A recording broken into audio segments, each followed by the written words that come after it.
Esa es la certeza que tiene que tener su pueblo, que Él va a venir a juzgar. Esto cambia la perspectiva de ese deseo de nuestra carne de siempre buscar venganza, retribución, de que alguien me hizo, ahora me la paga. No, el Señor, ¿verdad?, nos dice, va a venir a juzgar a los vivos y a los muertos. Tranquilo. Oye, ¿por qué desconcierta tanta impunidad? Desconcierta que haya gente que esté robando abiertamente, que sea corrupta y que no parece ser que no pasa nada. Espera en Dios. Él va a juzgar al tiempo que Él ha determinado. Dios no está ciego a esa injusticia. Esto, hermano, es algo que tiene que dotarse en la iglesia, en nuestra mente. Y la experiencia de otros hermanos es la razón que nos debe de dar. Esto fue lo que mantuvo a los mártires hasta el último suspiro de su vida, por la verdad del evangelio. Así es que claro que puede hacer algo en nuestro corazón. Pensar que en esta vida todo es, y que la impunidad, y que estos se van a morir, y que van a dar ricos, y yo aquí, ¿verdad?, y yo sufriendo. No te equivoques. Cuando escuchamos historias de los misioneros que han muerto por el evangelio en África, en Asia, en diferentes lugares, decimos: Dios, ¿por qué? No te desconciertes así, porque esos hombres fueron enviados ahí para sembrar el evangelio, y a su tiempo Dios les dará el fruto. Y sus vidas no fueron en balde, no fueron entregadas en vano, porque Cristo viene y juzgará a aquellos. Viene a salvar a algunos para salvación y otros para condenación. En Hebreos 9:27 el escritor nos asevera de igual forma que la primera venida de Cristo tuvo un propósito, y la segunda también lo tendrá.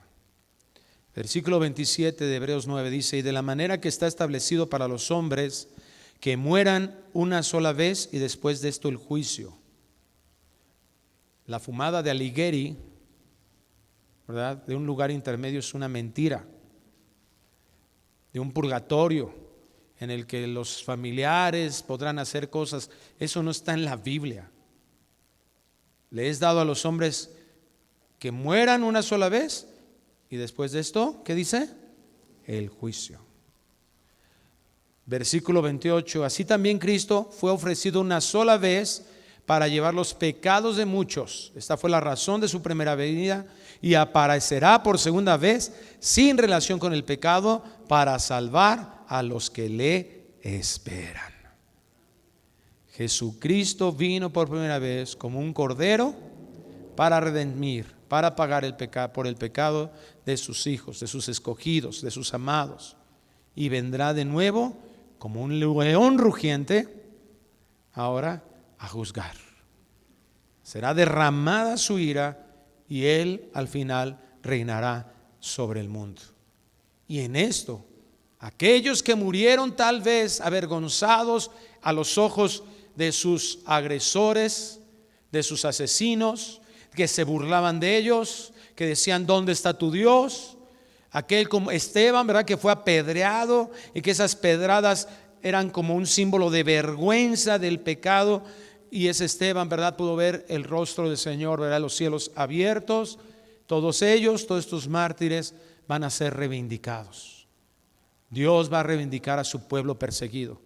Todas esas burlas que tu familia te hacía o te hace, ¿verdad?, que se ríen de ti porque ya no fumas, porque ya no tomas, porque ya no haces lo que ellos hacen, porque ya no participas de sus iniquidades, porque ya vives en una santidad, porque ahora ya no te ríes de sus albures, y se dicen: ay, ¿verdad?, el santurrón, ¿verdad?, y ya te dicen tantas cosas, ¿verdad?, burlonas, ¿verdad? Ya te dicen ahí, ¿verdad?, Sor Juana Inés de la Cruz, y tantas cosas, ¿verdad?, que el mundo empieza a generar y hacer y burlarse de su pueblo. El Señor a su tiempo va a decir: esta es la verdad. Y esto nos ayuda a soportar cualquier cosa en nuestras vidas. Eso nos ayuda a detenernos cuando queremos agredir a aquel que nos ha ofendido y somos capaces de sufrir por Cristo y por el Evangelio. Somos capaces de poner la otra mejilla cuando se trata de la predicación de la verdad. Dios a su tiempo lo hará. Dios a su tiempo va a restaurar este mundo para pasar 1000 años con Él, y después de eso y la última tentación en este mundo, va a recrear todo con un cielo nuevo y una tierra nueva, preparados para la eternidad. Regresamos ahí a Mateo 24:3. Y ellos preguntan: ¿cuándo serán estas cosas? ¿Cuáles serán las señales de tu venida y del fin del siglo? Las señales es algo que el Señor nos deja, como esos fantasmitas que ves ahí en las carreteras, ¿verdad? Para guiarnos, para guiar nuestro camino. Las señales son esos letreros que te dicen: por aquí vas. Las señales que caracterizarán el tiempo final de esta tierra, en donde se mostrará, y que estas mismas señales son parte de lo que viene, la ira de Dios. Primera de Tesalonicenses 5:1 nos habla que esta señal, las características de estas señales también, dice: pero acerca de los tiempos y de las ocasiones, no tenéis necesidad, hermanos, de que yo os escriba, porque vosotros sabéis perfectamente que el día del Señor vendrá así como ladrón en la noche, que cuando digan paz y seguridad, entonces vendrá sobre ellos destrucción repentina, como los dolores a la mujer encinta, y no escaparán. Entonces Dios va a traer un castigo merecido.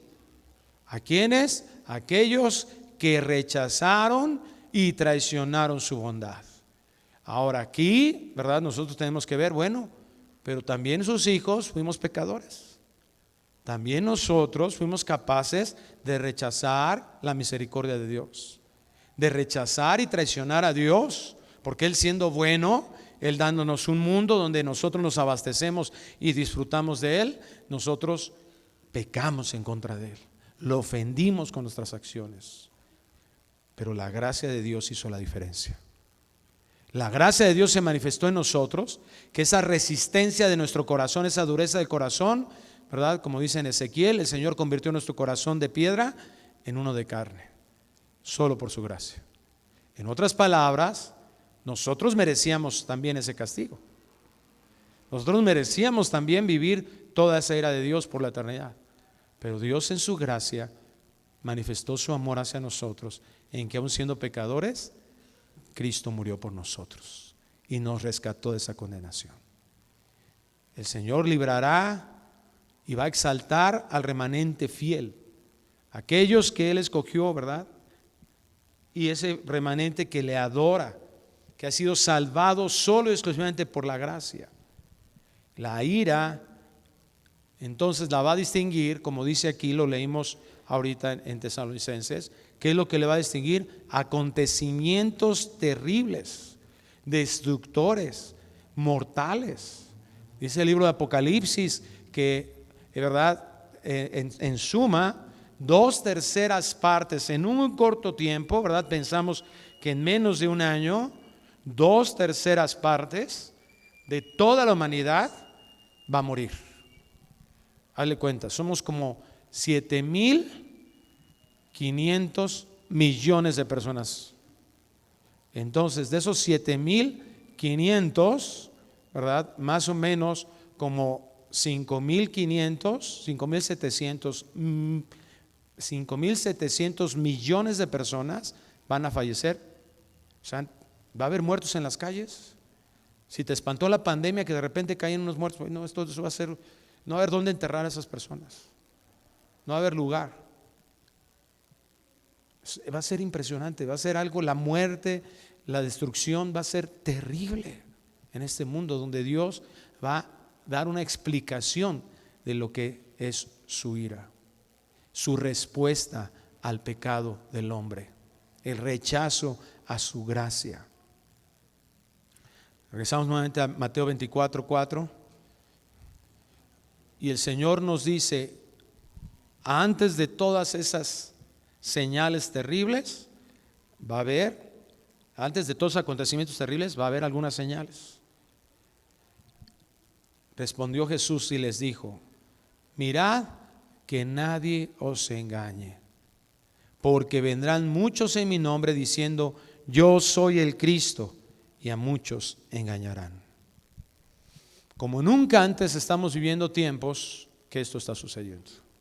Personas que se están adjudicando el poder de Dios.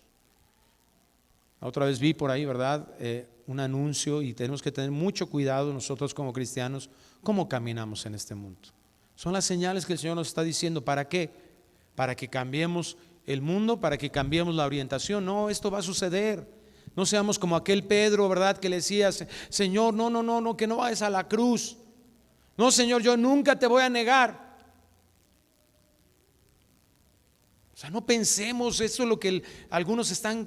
No, nosotros podemos cambiar el destino. No, esto va a suceder.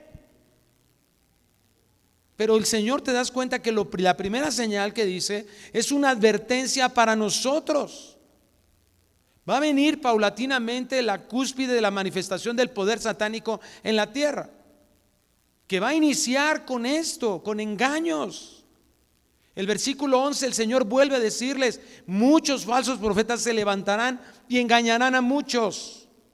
El adversario se presenta, dice la Escritura, como un ángel de luz.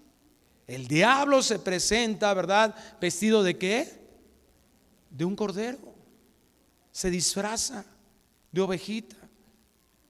Por eso es tan importante que nosotros no cedamos a eso.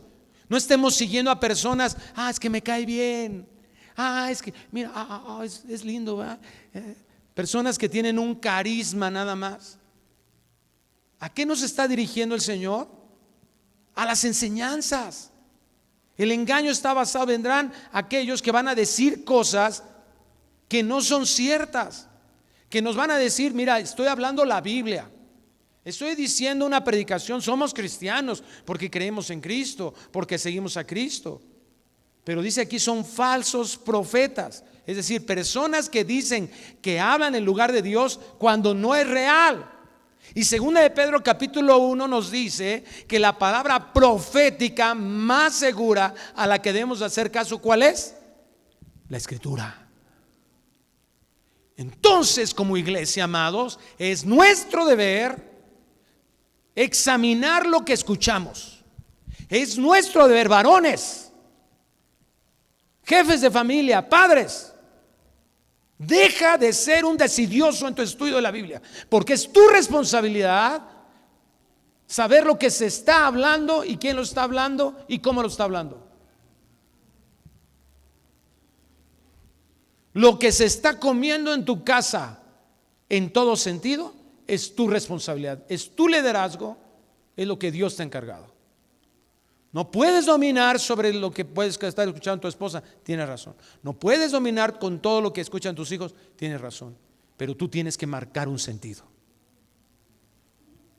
Y lo más importante es que tienes que marcar un sentido con nuestra propia vida. Ese es nuestro llamado. Esa es la autoridad que Dios nos ha dado. No puede ser que sean las mujeres, amados. No puede ser que las esposas sean las más esforzadas en los estudios bíblicos. No puede ser que tenga tu esposa que esté arrastrando a escribirte al módulo. Está bien, si no, no te doy pollito, entonces sí voy.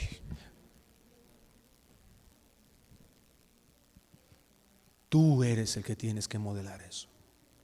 Jóvenes solteros, prepárate para eso. Tú eres llamado para ser cabeza. Y eso no significa prepárate para saber el que manda. Eso no necesitas nacer de nuevo para hacerlo. Eso lo hacen los incrédulos. Jesús lo dice en Mateo 20. Los reyes de esta tierra se enseñorean. Enseñorearse es lo más fácil. Con que tengas 2, 3 palabras manipuladoras, mira, te enseñoreas de quien sea. Con que 2, 3 billetes en el bolsillo, te enseñoreas del que sea. Dios nos llama a ser siervos. Prepárate para eso. Prepárate para modelar el evangelio cuando tú tengas tu hogar, tu esposa, para vivir en gracia y mostrando gracia. Es una lucha contra nuestra carne. pero tenemos a Dios de nuestro lado y al Espíritu Santo en nosotros. No te des por vencido, no abandones, no dejes, no importa lo que hayas vivido en el pasado. La esperanza está en el Señor, en Cristo. Versículo 23 de Mateo 24 dice: entonces si alguno os dijere, mirad, aquí está el Cristo, o mirad, allí está, no le creáis. Decía que yo veía la otra vez una publicidad de una campaña evangelística que se dice cristiana. Vengan a ver al ungido del Señor. ¿Sabes qué significa Cristo? Ungido. Ay, sí, vamos a ver si ahora sí sano de mi diabetes. Ay, vamos a ver si ahora sí llevo a mi familiar. ¿Qué dice la Biblia? Cuando te digan aquí está el Cristo, o mira, allí está, no le creas. Aunque te prometan el mayor bien aquí en la tierra, porque se levantarán falsos cristos y falsos profetas. ¿Te das cuenta qué tan enfático es el Señor en el llamado? Y harán grandes señales y prodigios, de tal manera que engañarán, si fuere posible, aún a los escogidos. Vivimos en una cultura que se llama posmoderna o posmodernismo. ¿Y sabes cuál es fundamentalmente toda su ola, verdad, que ha influenciado sobre nosotros? Es algo que se llama la subjetividad. ¿Qué es esto? Un rechazo a la verdad absoluta. Por eso estamos viviendo un conflicto generacional en que los jóvenes, tú le dices, es que esto es lo que dice Dios. Bueno, esa es tu interpretación. No, es que, ¿sabes qué? No es bueno que te vayas a vivir con alguien si no estás casado. Bueno, eso es lo que tú piensas. Para ti es así. Y nos estamos atacados, pero frontalmente. Es una corriente, es una tormenta ideológica que nos está llevando a eso y que ha llevado principalmente a los jóvenes a ver eso y a nosotros como padres a aceptarlo. La verdad es absoluta y la verdad es universal y tiene una forma de comprobarse, porque una verdad persevera con el tiempo y es aplicable ante cualquier circunstancia. Cuando Cristo estaba ahí, esto no es un conflicto de ahora, es un conflicto filosófico de siempre. Es con lo que ha padecido el ser humano. Cuando Cristo está enfrente de Pilato y le dice, ¿verdad? Le dice, ¿qué pregunta Pilato? ¿Qué es la verdad? Y esto es la influencia diabólica que se ha metido a la mente y decir, bueno, esa es tu verdad, yo tengo la mía. Por eso nuestra vida no puede ser guiada por tu criterio, por tu percepción. Y por eso tenemos que esforzarnos en conocer más la Escritura, porque esa es la lámpara de nuestra vida. Lámpara es a mis pies tu palabra y lumbrera mi camino. No es que en mi casa, ¿verdad? Los días así se hacían. Si los Fernández lo hacían así, pues allá es tú, pero aquí los días así le hacíamos. No, es que yo creo, y la que más detesto y más escucho en la iglesia, yo siento. Chale. ¿Y qué sientas? ¿Qué dice la Biblia? ¿Qué dice Dios? Es que yo ya no siento amor por esta mujer y se me hace a mí injusto, se me hace feo quedarme ahí. Qué argumentos tan interesantes y que le hemos dado tanto valor. Pero Mateo 19 dice que lo que Dios unió no lo separe el hombre. ¿A quién le vamos a hacer caso? A tu sentir, a tu perspectiva, a lo que se te hace. Pero así vivimos. ¿Sabes por qué? Porque tenemos la influencia de muchos falsos profetas, de muchos que dicen que hablan en lugar de Dios y están destruyendo la mente y el pensamiento de muchas personas. El pecado y la maldad irá en crecimiento hasta su máxima expresión cuando el Señor venga aquí a la tierra a un juicio final. Lo impactante es que el corazón pecador, y esto lo vamos a ir viendo más y más, sin la gracia de Dios se va a endurecer cada vez más también. Mira lo que sucede en Apocalipsis 9:20, solamente para que veamos el ejemplo. Aquí estamos ya, ¿verdad?, a punto de sonar la séptima trompeta, donde va a iniciar la ira de Dios. Algunos comentaristas, ¿verdad?, piensan que este es el momento, ¿verdad?, justo en la mitad de la séptima semana de Daniel, la 70ª semana de Daniel, perdón, al principio, la mitad, ¿verdad?, los 3 años y medio, donde empieza la ira más la gran tribulación se le llama. Dice Apocalipsis 9:20, y los otros hombres que no fueron muertos con estas plagas, ni aun así se arrepintieron de las obras de sus manos, ni dejaron de adorar a los demonios y a las imágenes de oro, de plata, de bronce, de piedra y de madera, los cuales no pueden ver, ni oír, ni andar, y no se arrepintieron de sus homicidios, ni de sus hechicerías, ni de su fornicación, ni de sus hurtos. Estas son las circunstancias previas al derramamiento de las copas de la ira del Señor. ¿Y qué dice? La maldad, la arrogancia y el orgullo humano van a ser expuestos y, por supuesto, castigados. Regresamos nuevamente a Mateo capítulo 24:6. Y oréis de guerras y rumores de guerras, mirad que no os turbéis, porque es necesario que todo esto acontezca, pero aún no es el fin. Porque se levantará nación contra nación y reino contra reino, y habrá pestes y hambres y terremotos en diferentes lugares, y todo esto será principio de dolores. Nada extraño de lo que ya estamos viviendo. Amanecemos cada día con otro conato de guerra. Amanecemos cada día en un país, ¿verdad?, guerrilla, en otro país, nación contra nación. En Europa, ¿verdad?, ya tenemos varios meses con guerra. Ahorita Irán, Israel. Nada extraño de lo que ya estamos viendo. ¿Qué es lo que tenemos que hacer, hermanos? Se están asomando los tiempos finales. Se están asomando. Estamos viviendo ya Mateo 24 en este momento. Estas señales que el Señor nos dice de cuándo será, cuándo vendrá el fin, el día del Señor. Desastres en gran escala, inestabilidad social, con un impacto mundial, son la realidad de hoy. Versículo 9 sigue diciendo: entonces os entregarán tribulación y os matarán y seréis aborrecidos de todas las gentes por causa de mi nombre.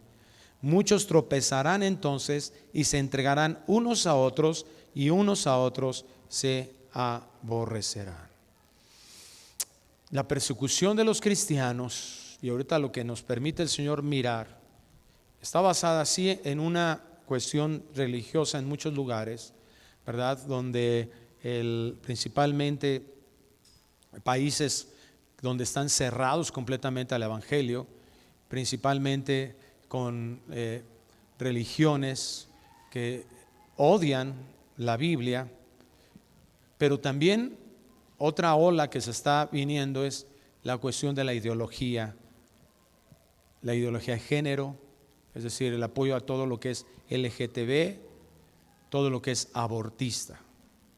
Hermanos, vienen elecciones y nosotros tenemos que ser sabios. ¿A quién vamos a elegir que nos represente?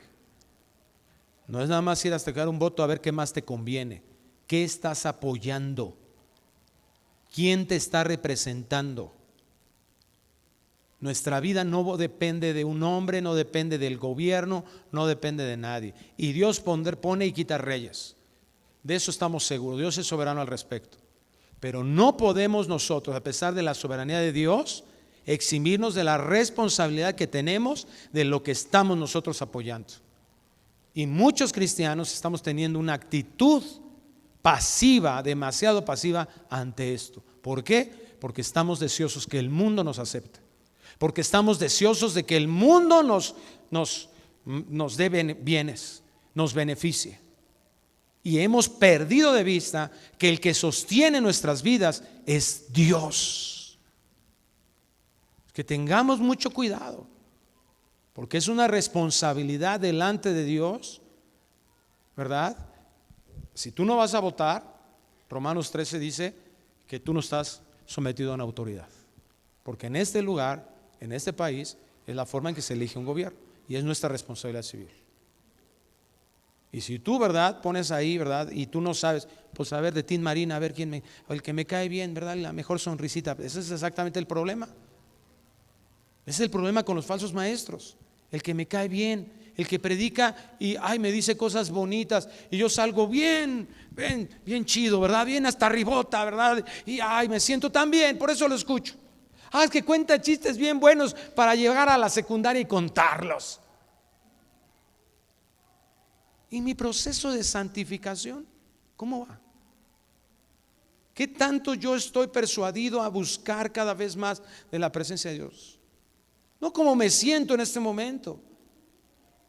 Hay partes en la Biblia que no te hacen sentir bonito, no te hacen sentir animado, como estas. Hay personas que no leen Apocalipsis. ¿Sabes por qué no lo leen? Porque les da miedo y tienen pesadillas.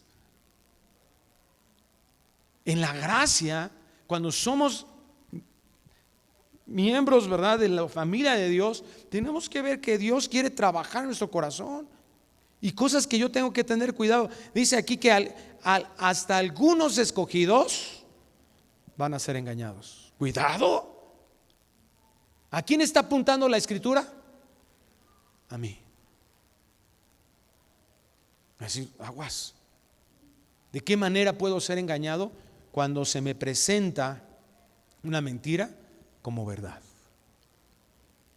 Es que es más importante la política, es más importante la economía.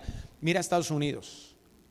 Hace 6 sexenios, Estados Unidos permitió abiertamente un pecado de fornicación en su representante y no hicieron nada.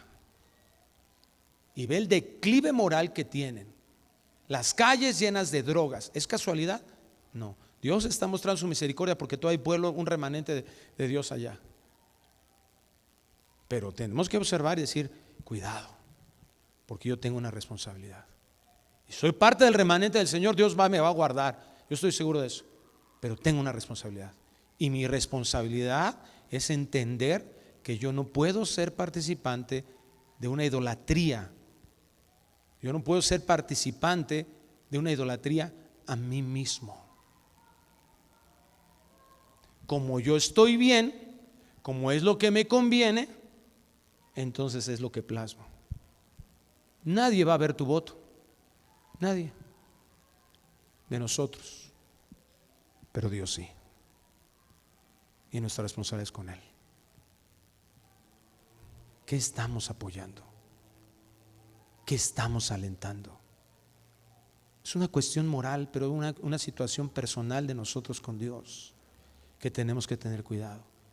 Y que porque nos resulta cierta conveniencia, mira, si Cristo viera su conveniencia, si los mártires que vieron el ejemplo de Cristo hubieran visto su conveniencia, ninguno muere.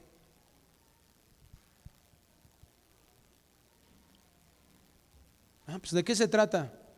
Di que Cristo no es el Señor. Si con eso voy a librar mi cuello, pues va. No hubiera mártires. No nos gusta perder. Estamos tan ensimismados viéndonos a nosotros mismos que no nos damos cuenta a veces lo que estamos avalando y alentando. Y algunos dicen, pues sí, pero yo no voy a cambiar el país. No. Si tuviéramos esas convicciones nosotros, le podríamos estar diciendo, el 9% de los mexicanos nos decimos cristianos. Les movería. Pero como somos muy indolentes ante esto y hemos perdido la perspectiva de lo eterno, nos hemos quedado solamente con una perspectiva del terrenal y de lo que me conviene, y avalamos eso. ¿Qué decían los Estados Unidos cuando Bill Clinton fue acusado de esta manera de una inmoralidad sexual? Que haga lo que quiera, con que yo gane dinero, con que mi negocio esté bien, con que el país esté bien. Es su vida. Cuando plasmamos ahí un voto, le estoy diciendo, ese me representa.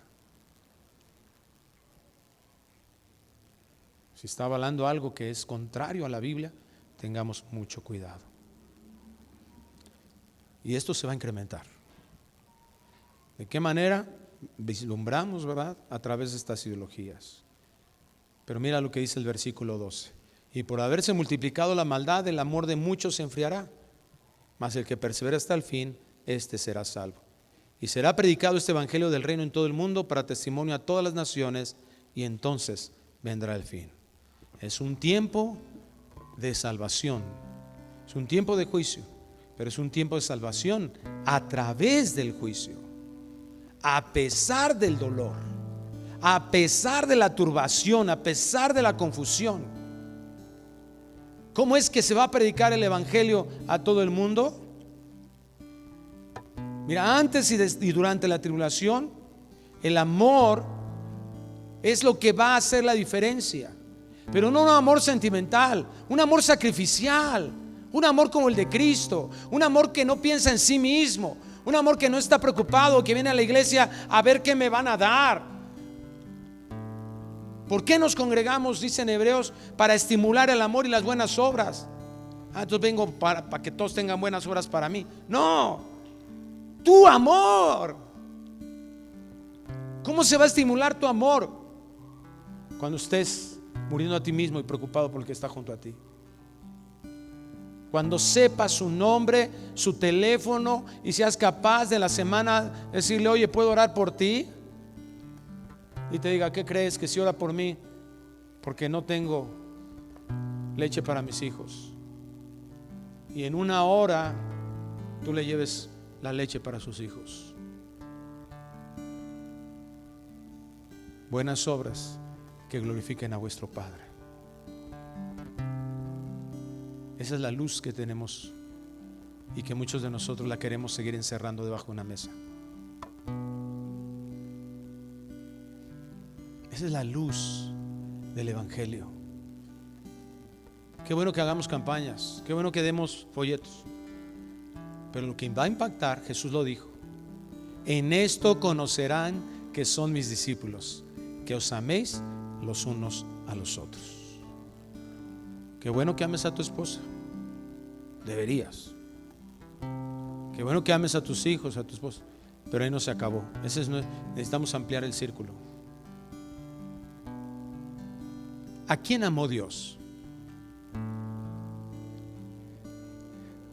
¿A los guapos? ¿A los lindos? ¿A los que éramos santos? ¿A los que nunca pecamos? ¿Sabes a quién amó Dios? Romanos 5 lo dice: a sus enemigos. En el Sermón del Monte el Señor lo dice: amar a quien te hace bien, no necesitas regeneración. Amar al que te transó, perdonarlo y ayudarlo y hacerle bien. Eso es vivir el evangelio. Es lo que nuestra carne nos va a dar justificando. ¿Por qué? ¿Por qué? Si fue un grosero contigo, ¿por qué si ni te saludó? ¿Por qué si nunca ha hecho nada bueno por ti? Eso es lo que el mundo nos está imponiendo, alentando, avivando un egocentrismo justificado. Pero el que quiera ser mi discípulo, niéguese a sí mismo, tome su cruz y sígame. Dios nos está despertando a este llamado para servirle en la extensión de su reino, hablando el evangelio, pero modelando el evangelio. No se puede modelar el evangelio si nuestro ídolo somos nosotros, si lo que más valoramos en esta tierra es nuestra comodidad, si no somos capaces de partir nuestro bolillo y compartirlo con alguien más. Y ese alguien más comienza aquí.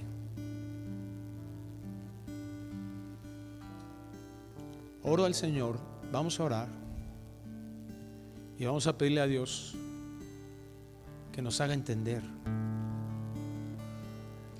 la única manera de librar El caer en manos de falsos profetas y sus ideologías es cuando estamos dispuestos a escuchar la voz de Dios en su palabra y vivirla.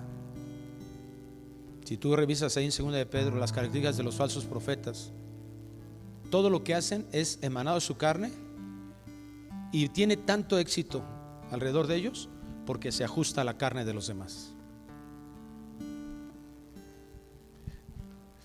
Tengamos cuidado. ¿Qué se está alentando en lo que oímos? Oremos. Padre, ayúdanos a amar como tú nos amaste. Ayúdanos a perdonar como tú nos perdonaste.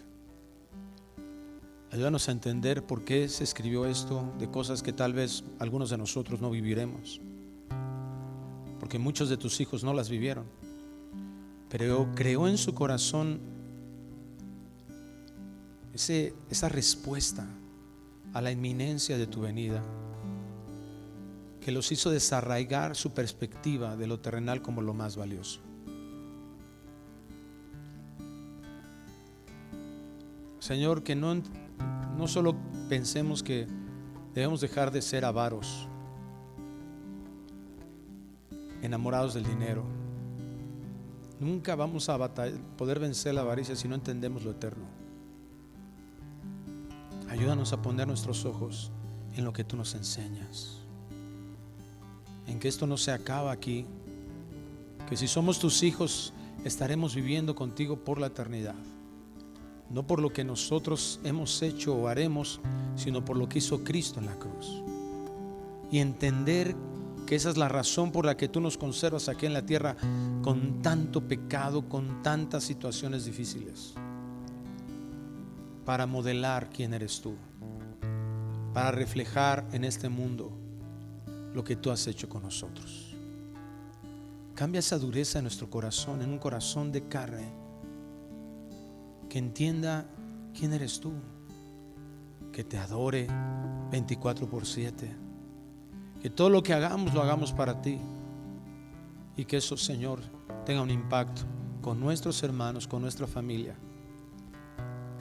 y como resultado que muchos otros vengan también al conocimiento de ti. Ayúdanos, Señor, a morir a nosotros mismos.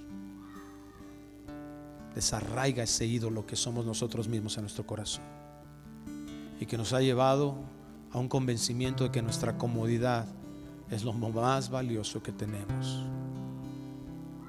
Quita eso, Señor, por un amor sacrificial, un entendimiento de quién eres tú, que nos lleve a nuestro altar personal a disfrutar de ti tanto que todo lo demás, Señor, se vuelva secundario, y aún el dolor, Señor, no nos haga tanta mella, tanto problema.